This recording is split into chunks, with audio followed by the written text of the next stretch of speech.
Hello again, everyone. Wonderful to see you. Thanks ever so much if you're joining us later on. Well, I do hope you are having a good day. Those of you who are here live, I really hope you enjoyed learning that lovely piece of Vivaldi. It appears we had a bit of an issue with the score. Apologies if you had the wrong score.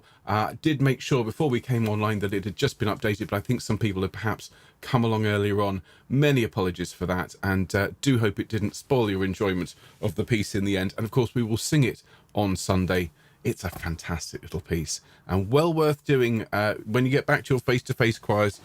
Well worth recommending to your musical directors, as I'm sure you will find out very shortly, as we're about to dive into the world of Vivaldi. Quite appropriate, really, for a Venetian composer, spent his life surrounded by water, and a lot of Vivaldi's music is very free-flowing. It's no surprise, I think, to many of you, particularly if you know how many pieces Vivaldi wrote, that the music flowed from his pen. Somebody famously said, one of his contemporaries, that he could write a concerto faster than anyone else could copy one out. That was probably meant as a rather backhanded compliment. I think it was a comment perhaps on Vivaldi's relatively simple harmonic style, but no one can deny that Vivaldi is an immensely important composer to the world of classical music. And yes, I just do hope that you are enjoying everything. Are people saying no view of Ben? Can everyone see me all right? Let me just double check before I launch into this. Bear with me a second. It's always the fear, isn't it? Can everyone see? Yes, you can see me. Good. That's all right then. So we're going to get started, everyone. So Dixit Dominus, if you've just been singing it with me, you know it's a work written for double choir. It was actually composed for a large orchestra with brass, and you know, the kind of work that you would expect to be performed on a grand sacred occasion. But before we dive into that work, let me tell you a little bit more about the great man himself. And to do that, I need to click on this and do that. There we are. So here he is. This is Antonio Vivaldi. His middle name was Lucio. Antonio Lucio Vivaldi. And he was born in 1678 and died in 1741. So he is a contemporary of Bach and a contemporary of Handel. He was a composer, a violinist, a teacher, an impresario, and a priest. And not necessarily in that order, but he certainly had a very, very interesting life. He was born, as I've already said, in Venice, and he's regarded really as one of the greatest composers of Baroque music. His influence spread across Europe, and in fact was vastly important in the development of the compositional style of Johann Sebastian Bach, whose concertos, and of which he wrote many, were based on having copied out by hand, what other way would you have used, copied out loads and loads of Vivaldi's concertos. That was a way in which people would study music in those days, is to create copies. He composed hundreds and hundreds of pieces, particularly instrumental concertos for the violin and a variety of other musical instruments. You'll find out why shortly, as well as a number of sacred choral works. But he also wrote opera, and his best known work, as I'm sure you all know, is Quattro Stagioni, or The Four Seasons, which was a series of concertos for the violin. And these were important because they were extraordinarily programmatic, and that they told a very clear story. In fact, he would even write in the score which particular thing he was trying to that he was creating musically, whether it was the buzzing of bees, a barking dog, a braying donkey, or a massive storm. You know, Vivaldi was a very, very operatic composer. But obviously he was born, as we all are, he was born on the 4th of March in 1678 in Venice, and was baptized on the day of his birth, which itself was a very unusual thing in those days. A lot of the time people would wait a while to baptize their child because of the very sad fact that not everyone survived beyond the day of their birth. Now, the reason for his fast baptism seems to have been that he was born on the day of an enormous earthquake, and that his mother, I think, and the midwife would almost certainly have baptized him just in case. And you know, it's quite interesting that on the day he was born, the earth shook. Now, perhaps in the trauma of this earthquake, Vivaldi's mother dedicated him to the priesthood from a very early age. And he was subsequently given the ceremonies around his baptism 2 months after his initial baptism in this church here in Venice. Now, Vivaldi was the son of a barber, but a very talented barber. His father, Giovanni, was also a very gifted violinist and was his first violin teacher. And much like Mozart, Vivaldi showed a huge amount of promise as a musician from a very young age, was a bit of a prodigy, and his father took him on a tour of Europe where he would play the violin for the great heads of state. Again, very, very similar to Mozart. But unfortunately, Vivaldi had problems with his health. And one of the main issues was strettezza di petto, tightness of the chest, which these days we would know as severe asthma. And this didn't prevent him from learning to play the violin or composing or taking part in musical activities, but it did prevent him from playing wind and brass instruments. Now, at the age of 15, in 1693, Vivaldi started his formal studies to become a priest. He was ordained in 1703 at the age of 25 and was soon nicknamed Il Prete Rosso, otherwise known as the Red Priest, because of his shock of red hair, which was obviously kept under a wig most of the time, but not all the time. And it was clearly a family trait. His father had the same hair, and we know him now as the Red Priest. Some people seem to think that this nickname also refers to various other perhaps less salubrious traits of his. There is no evidence for that. It's almost certainly based on the colour of his hair. Now, not long after his ordination, only a year later, Vivaldi was given a special dispensation from celebrating Mass because of his ill health. He wasn't able to sing and present the Mass with the sort of volume and gusto that you need to fill a church because of his asthma. And Vivaldi only said Mass as a priest a handful of times, it turns out, and then appears to have withdrawn almost entirely from liturgical duties, though he did remain a member of the priesthood throughout his life. Now, there's also a rumour that the reason he was asked to not lead Mass is that he was caught on several occasions composing whilst he was supposed to be leading Mass. We don't know whether that's the case, but there's certainly a lot of people have written about this throughout the years. Now, the fact that he remained committed to the priesthood, despite not actually saying Mass and not following the liturgy professionally, it's suggested in the death records for him, which are in Vienna, and I'll explain about that in a minute. It actually reads Antonio Vivaldi, secular priest, which I think is very, very interesting. And one of his contemporaries, the Protestant composer Ernst Ludwig Gerber, wrote of him that he never put down the rosary unless he was picking up the pen to write an opera. So Vivaldi's faith was clearly an essential part of his life, even though he wasn't a practicing priest. The fact that he was ordained and had led Mass is at the heart, I think, of one of the things that makes him a special composer.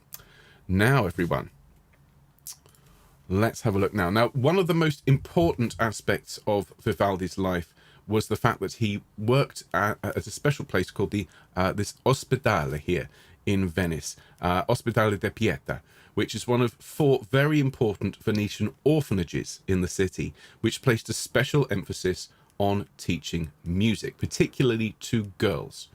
Now, these orphans, and first of all, the Ospedale, hospital, as I explained to those of you who came along to the Handle Around sound course, doesn't mean what it means today. It's not a place to go when you're sick. It comes from from Ospedale, as in hospitality, a place where you could find sanctuary and you could be safe. And so these places were not poor. He was not dealing with waifs and strays and what you would call actual orphans. These were mostly the daughters of the rich noblemen of the city and their numerous mistresses. So that meant that these hospitales had generous endowments, a lot of money coming in. The girls were very well cared for and had the best tuition available. So Vivaldi was a teacher at this particular hospitale. There's a contemporary caricature of him. Doesn't look quite the same as that rather romantic looking portrait. It's very clear that he did have quite a prominent nose and chin from writings about him. Now, so this Ospedale here, where he performed and where he led music, he was involved with them until 1740, only a few years before his death. And because of the the breadth of his experience before he worked there, and because of his particular talents as a teacher, he was able to write and to lead enormously successful musical performances, and the reputation that he gained was absolutely superb. He also had another skill as a composer of opera, as I've already said, which he regarded as a bit of distraction from his day job at the Ospedale di Pieta. But, you know, the opera was an enormous part of life in Venice in the 17th and 18th century. If you remember from some of my earlier talks, Monteverdi had pretty much invented opera at the turn of the century, the turn of the 17th century, and from that epicenter, that earthquake, if you like, of opera had radiated around the world. And so Venice was a bit like Hollywood for movies. Venice was the heart of opera. So Vivaldi was an opera composer and did very, very well. A visit to the opera was part of the social life of the city, and he was at the heart of that as well. Now, interestingly, the Ospedale della Pieta, shown here, now it doesn't exist anymore. It was demolished, and the church that you will find there now was a construction which was built after Vivaldi died, but there are still plaques there saying, you know, Vivaldi performed here. Interestingly, because these were all female ensembles at the Ospedale, of instrumentalists and choristers, to keep these girls, these young women, sheltered from the noblemen and travellers to the city who would come along and lech after them, they sang from the upper galleries of the church, often protected, hidden behind patterned grills. And this only added to the sort of theatrical element and the sense of drama which was matched by Vivaldi's music. And many, many people have written throughout the centuries about having visited this church, about having visited the galleries and heard this angelic music coming, and just to catch a glimpse of these beautiful girls hidden from sight, and just to see them from behind the grills was, you know, to stop the heart, as one man wrote. And those young men on tour through Venice would flock to Vivaldi's church to hear these mysterious women seen only in silhouette but sounding like angels. And in fact, there is a wonderful account of this by the philosopher and revolutionary architect Jean-Jacques Rousseau, who's a really important figure in the Enlightenment, in both the French and American revolutions. And he visited Vivaldi's church whilst Vivaldi was still there, and wrote of this later on, much later, in his book titled, interestingly, Confessions. He wrote, "I've not an idea of anything so voluptuous and affecting as this music. The richness of the art, the exquisite taste of the vocal parts, the excellence of the voices, the justness of the execution, everything in these delightful concerts concurs to produce an impression which certainly is not the mode, but from which I am of opinion no heart is secure." So I think the mystery created by the gallery, by the mystique of this this wonderful choir, this wonderful orchestra for which Vivaldi was composing, created this immense reputation, which Vivaldi was able to use for his benefit to some extent. Now, very sadly, things didn't work out so well for Vivaldi, but we'll find out more about that in a moment. Let's talk now a little bit about the Dixit Dominus itself. Now, those of you who've just learnt that first movement with me will agree it's very, very Vivaldian. It sounds like Vivaldi. It's because it is by Vivaldi. It's very much keeping it with his traditional style. However, it is grander than the Gloria, which is written for 4 parts, SATB, orchestra with oboe and trumpet.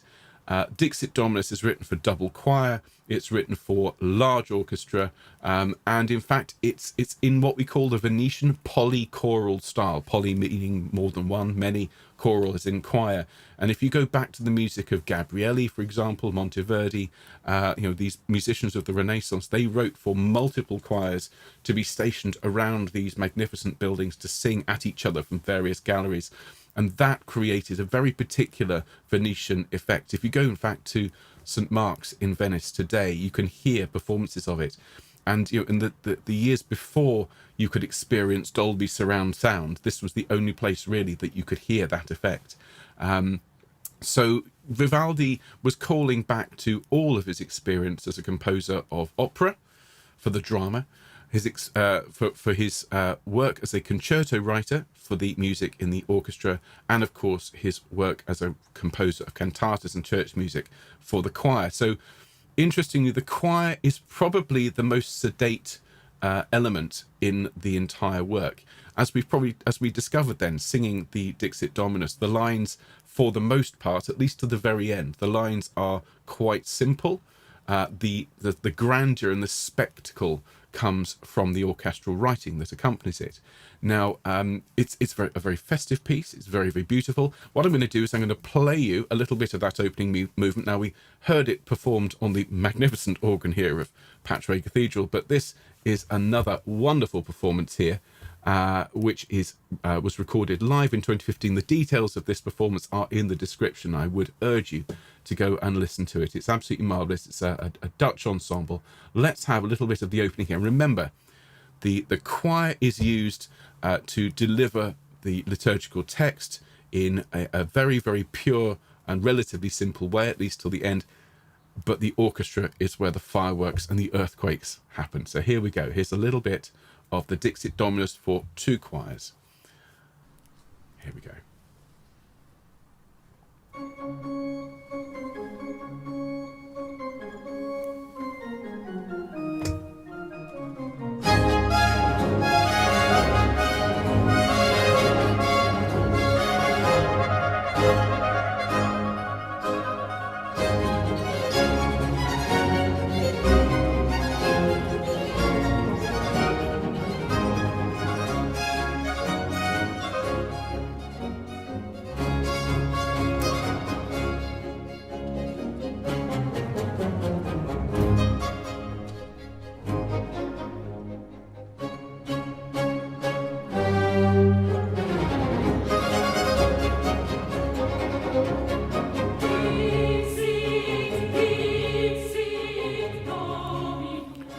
So you see, have that magnificent drama of the fast-moving strings, the choir coming in almost like a liturgical chant against all of that majesty. We've got trumpets in thirds, we've got bassoons, we've got oboes. This would not have been a small-scale production, and just such vibrant, wonderful, wonderful music.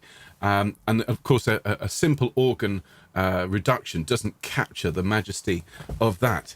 So let's move on. Let's have a talk about some of the other movements. So this is the text of the Dixit Dominus. The Lord said unto my Lord, sit thou on my right hand until I make thine enemies thy footstool. And so a lot of the text of the Dixit Dominus is actually rather violent. The fifth movement, the Lord upon thy right hand shall wound even kings in the day of his wrath. The sixth movement, he shall judge among the heathen. He shall fill the places with the dead bodies and smite in sunder the heads over diverse countries. It's not a particularly cheery work.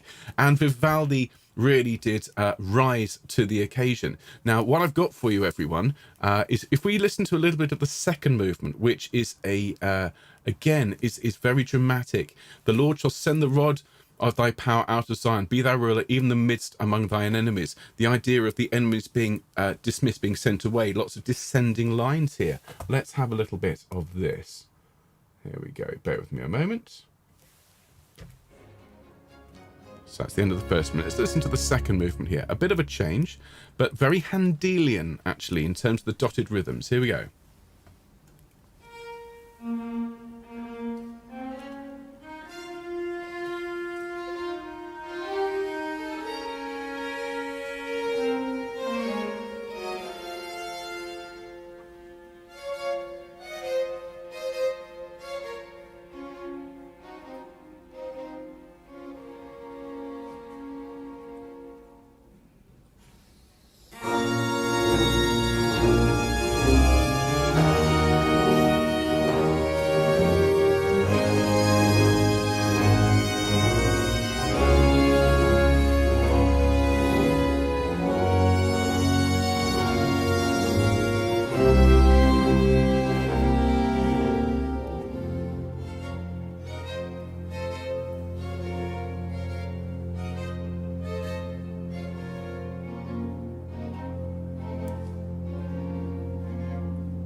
So we have this descending line from the choir as the rod of power is being sent out of Zion. It's fabulous writing, isn't it? So dramatic.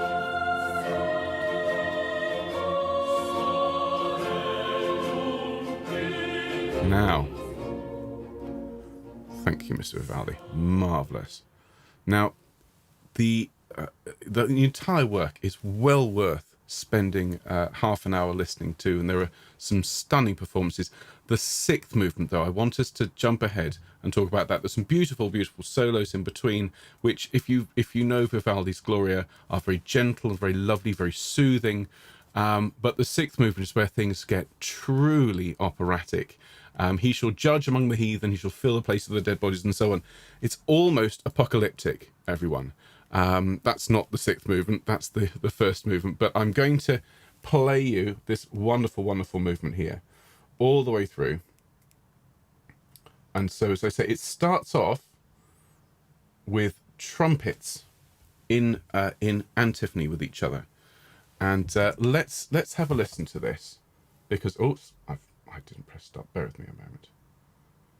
So this is pure drama, and as I say, almost apocalyptic. Here we go. This is the seventh movement. Here we go. That's the end of the sixth movement. Here we go.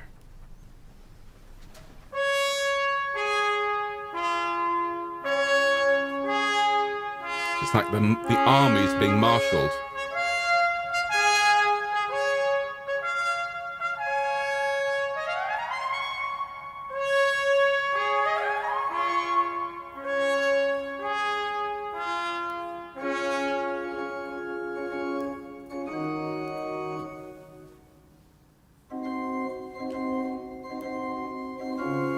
I bring the words back up on screen for you.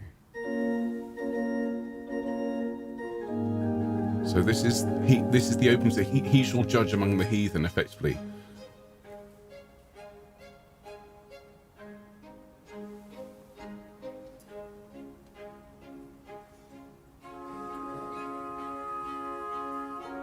So we've got Barocco bows.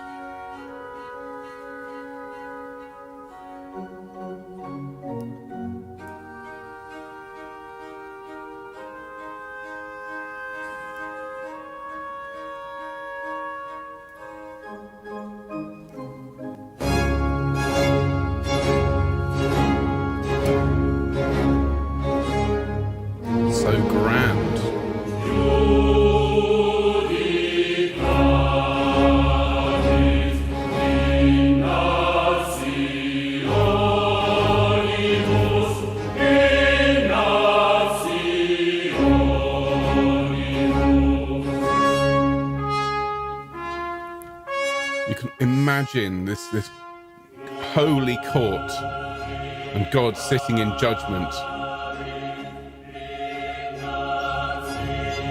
Okay, let's skip on. I'm just aware of time. Actually, no, it's about to get really very, very dramatic indeed, ladies and gentlemen. Now, we know Vivaldi's dramatic writing from the Four Seasons. He's about to unleash hell, ladies and gentlemen. It's absolutely quite something. Here we go.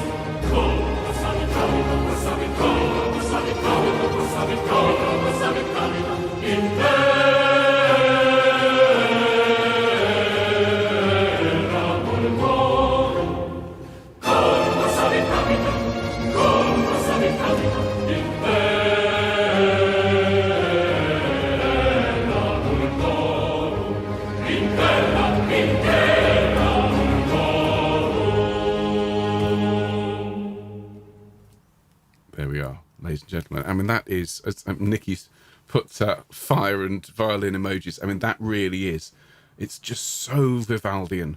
that moving from just from relative calm and peace to suddenly erupting into passionate violence in musical form.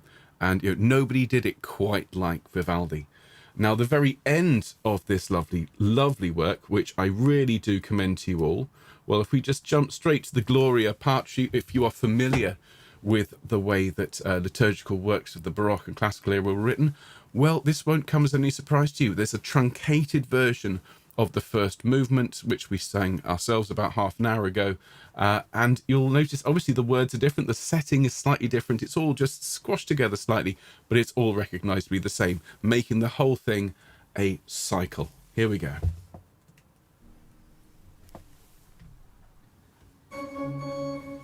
So this is the last movement.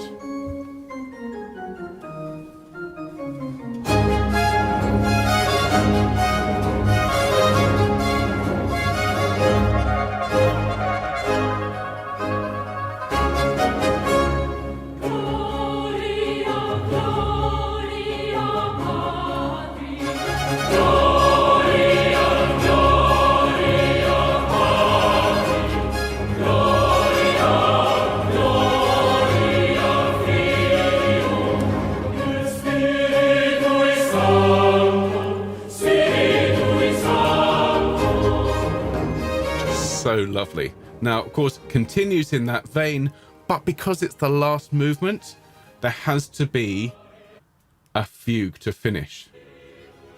And there absolutely is. And this is where Vivaldi keeps his biggest musical fireworks for the very, very end. Sicut erat in principio, as it was in the beginning. So we get this. So a descending line from the tenors, nice and simple. And now.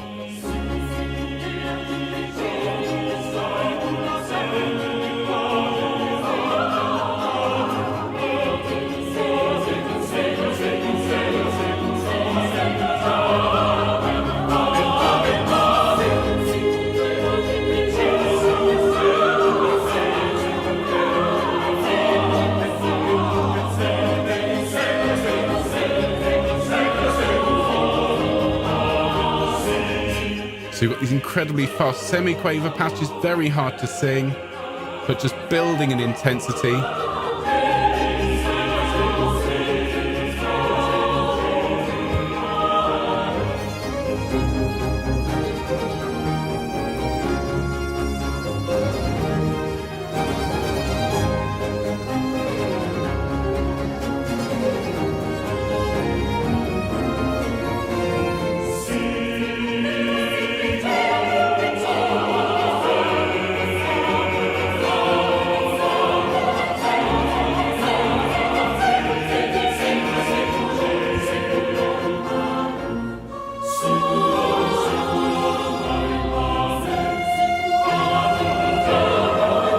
And the whole work, this whole movement built on this descending line, basically a scale with everything else written around it, is extraordinarily clever and using all of his operatic skill to the max.